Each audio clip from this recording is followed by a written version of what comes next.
Falës, selamu alaikum hoxh, cili është gjykimi i Islamit për një person i cili është i martuar dhe shkon në zina, pastaj pendohet por bie përsëri në të njëjtin mëkat, dhe kjo i përsëritet shumë herë, edhe si mund të largohet nga ky gjuna që i është bërë si lloj droge, dhe çfarë duhet të bëj ai person, Allahu i ruaj.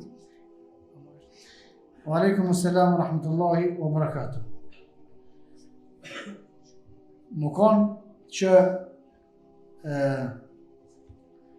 gjykohet sipas asaj që ka thënë Allahu dhe asaj që ka thënë pejgamberi sallallahu alaihi wasallam, ky shkon në herë dhe shkon më. Se hek dorë vullnetarisht prej kësaj rruge.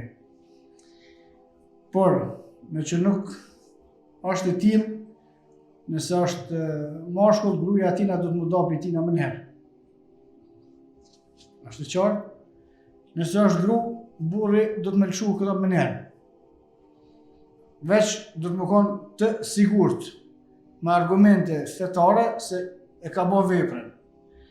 Nëse është e sigurt me argumente fetare që ka bo veprën, e para punë në rrethonat që jetojmë na, që s'ka ligj shariatik, duhet me u ndo.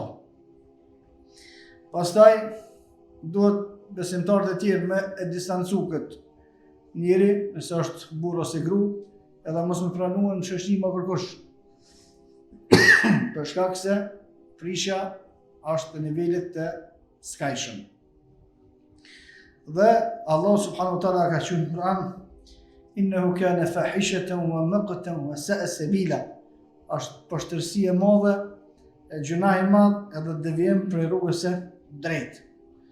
Pastaj kë nëse pendohet, e ndron shoqërinë e shkon me vend tjetër, inshallah Zoti ia fal, por në çështjet e kësaj dynjoje, nëse është e saktë se njeriu bën tradhti bashkëtorë, cili do që tjetë duhet më prish kjo martesë, vallahu alem.